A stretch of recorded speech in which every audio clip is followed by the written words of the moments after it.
अस्सलाम वालेकुम स्टूडेंट्स। आज का जो हमारा इम्पोर्टेंट टॉपिक है वो है इंट्रा ऑपरेटिव कोलेंजियोग्राफी। ठीक है, तो जैसे नाम से जाहिर है, इंट्रा का मतलब है ड्यूरिंग, ठीक है। ऑपरेटिव का मतलब ये है कि कोई सर्जिकल प्रोसीजर है हमारे पास, ठीक है, सर्जिकल प्रोसीजर है। एंड कोलेंजियो का मतलब क्या है?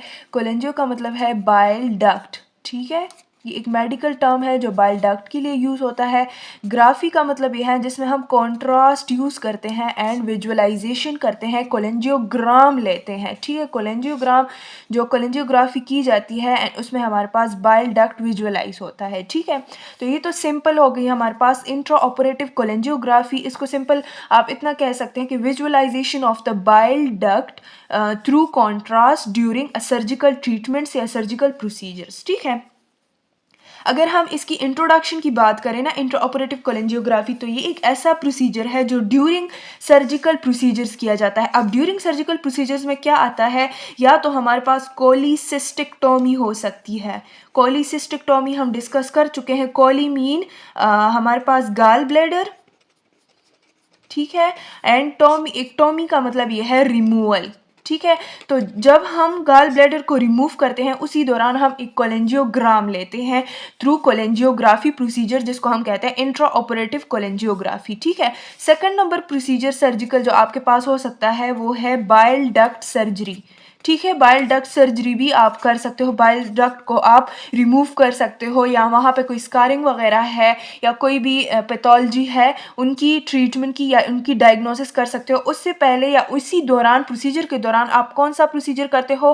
एक टेस्ट करते हो जिसको कहते हैं इंट्रा ऑपरेटिव कोलेंजियोग्राफी। अब इसका मकसद क्या होता है, ये हम क्यों करते हैं, ठीक है, वाई, ठीक है। हम ये एक तो सबसे पहले बाइलरी जो डक्ट है ना उसकी एनाटॉमी जो है मालूम करते हैं, ठीक है, कि वो एनाटॉमिकली जो है वो नॉर्मल तो है ना, ठीक है।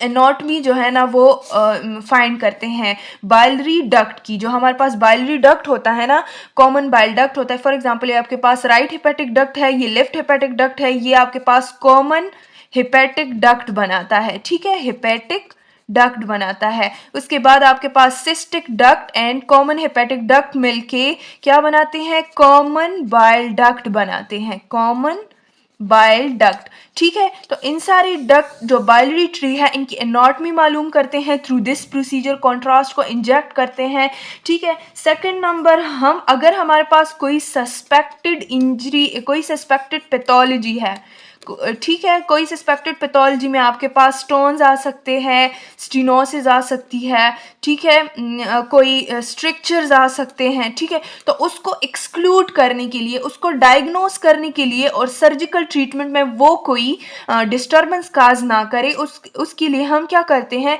इंट्रा ऑपरेटिव कोलेंजियोग्राफी परफॉर्म करते हैं, ठीक है। थर्ड नंबर पे हम जो है ना, अगर हमारे पास कोई लेप्रोस्कोपिक लेजर के जरिए अगर ये प्रोसीजर हो रहा है, कौन सा प्रोसीजर? कोलिसिस्टेक्टोमी, ठीक है। जो आपके पास है गाल ब्लैडर रिमूवल, अगर लेप्रोस्कोपिकली हो रहा है लेजर के जरिए, तो ये एक मिनिमम इन्वेसिव प्रोसीजर है, ठीक है, जो स्किन के जरिए हम करते हैं, स्किन इंसिजन हम करते हैं, लेप्रोस्कोप्स लगाते हैं डिफरेंट एंगल से एंड जो है गाल ब्लैडर को रिमूव करते हैं। अगर ये प्रोसीजर हम कर रहे हैं तो मोस्ट प्रोबेबली जो है पॉसिबिलिटी है कि आपका जो बाइल डक्ट है वो डैमेज हो जाए, ठीक है, या सराउंडिंग टिश्यूज जो है वो इफेक्ट हो जाए। तो उनको प्रिवेंट करने के लिए, किसी भी डैमेज को प्रिवेंट करने के लिए, प्रिवेंट एनी डैमेज, हम क्या करते हैं? हम प्रोसीजर के दौरान या प्रोसीजर से पहले हम इंट्रा ऑपरेटिव कोलेंजियोग्राफी जो है वो परफॉर्म करते हैं, ठीक है। अब अगर हम इसकी इंडिकेशन की बात करें, इंडिकेशन वही हमारे पास है, अगर कोई हमारे पास स्टीनोसिस है सस्पेक्टेड, अगर स्टोन्स है, ठीक है, अगर हमारे पास स्ट्रक्चर्स वगैरह हैं, तो उसके लिए हम क्या करते हैं? उसके लिए हम कोलेंजियोग्राफी परफॉर्म करते हैं। अगर ये चीज़ें हमारे पास मोस्टली अगर बाइल डक्ट में है, ठीक है, कॉमन बाइल डक्ट में अगर हमारे पास है, देन उसके लिए हम कोलेंजियोग्राफी करते हैं ताकि वो एक्सक्लूड हो जाए, ठीक है।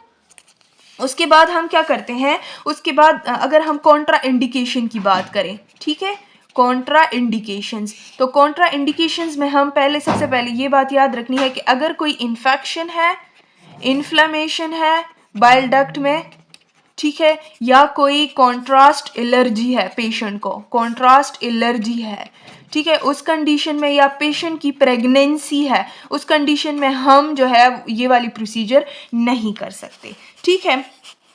उसके बाद अगर हम कॉन्ट्रास्ट मीडिया की बात करें, कॉन्ट्रास्ट मीडिया, तो कॉन्ट्रास्ट मीडिया हम मोस्टली LOCM देते हैं, लो और स्मॉलर कॉन्ट्रास्ट मीडिया जो है हम पेशेंट को इंजेक्ट करते हैं। क्यों इंजेक्ट करते हैं? अगर हमारे पास बाइलरी स्टोन जो है वो सस्पेक्टेड है, तो लो LOCM में क्या होता है, लो आयोडीन कंटेंट होता है, लो आयोडीन कंटेंट होता है, वो बाइलरी स्टोन के साथ मिसडायग्नोज नहीं होता। अगर HOCM होता है, हाई आयोडीन कंटेंट होता है, तो वो मिसडायग्नोज होता है या सेम दिखता है टू द बाइलरी स्टोन, तो इसलिए हम मोस्टली HOCM भी दे सकते हैं, बट मोस्ट केसेस में हम LOCM जो है वो प्रेफर करते हैं पेशेंट को, ठीक है। अगर हम इक्विपमेंट्स की बात करें, इक्विपमेंट्स, तो इक्विपमेंट्स में हम क्या करते हैं, कैथेटर यूज़ करते हैं, ठीक है, गाइड वायर यूज़ करते हैं, स्किन के ज़रिए हम ये इंसिजन करते हैं, ठीक है, स्किन के ज़रिए हम जाते हैं टू द बाइलरी डक्ट या टू द सिस्टिक डक्ट, ठीक है। उसके बाद हम एक्सरे फ्लोरोस्कोपी यूज़ करते हैं, एक्सरेज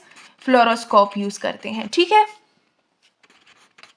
अब अगर हम टेक्निक की बात करें, ठीक है, तो टेक्निक में हमारे पास मोस्ट इम्पोर्टेंट है, हमने पहले टेक्निक से पहले पेशेंट की हिस्ट्री लेनी होती है, ठीक है, पेशेंट हिस्ट्री, और वही हिस्ट्री है जो हम सर्जरी के लिए लेते हैं। जैसे अगर पेशेंट एंटीबायोटिक तो यूज़ नहीं कर रहा, अगर कोई एंटी एलर्जी तो यूज़ नहीं कर रहा, कोई ब्लड थिनर्स तो यूज़ नहीं कर रहा, हम उसकी पूरी हिस्ट्री चेक करते हैं, इससे पहले कोई सर्जरी वगैरह तो इसकी नहीं हुई, ठीक है। तो सेम पेशेंट प्रिपरेशन है जो हमारे पास सर्जरी के लिए होती है। टेक्निक पे अगर हम आ जाएं तो इसमें सबसे पहले आप कैथेटर इंसर्ट करते हो, आप इंसिजन करते हो और कैथेटर को क्या करते हो, इंसर्ट करते हो थ्रू स्किन, नीडल के जरिए, ठीक है। और कहाँ पे करते हो, सिस्टिक डक्ट में। सिस्टिक डक्ट कौन सा डक्ट होता है, जो हमारे पास जो है गाल ब्लैडर को कनेक्ट करता है with the common bile duct या टू द बाइलरी सिस्टम, ठीक है। अब सिस्टिक डक्ट तक जाते हैं और वहाँ पे क्या करते हैं, कॉन्ट्रास्ट को इंजेक्ट करते हैं, ठीक है, कॉन्ट्रास्ट को इंजेक्ट करते हैं। अब उसी दौरान आपने इमेजेस लेनी होती हैं, फ्लोरोस्कोपिक इमेजेस लेते हैं, डायनेमिक इमेजेस आप लेते हैं, ठीक है। इमेजेस पे अगर आप आ जाएं तो इमेजेस में आप एक इमेज जो है वो 5 ml कॉन्ट्रास्ट इंजेक्शन के बाद लेते हैं, दूसरा आप 20 ml जो है वो कॉन्ट्रास्ट जो है 20 ml आप दे देते हो, उसके बाद आप एक इमेज लेते हो, ठीक है।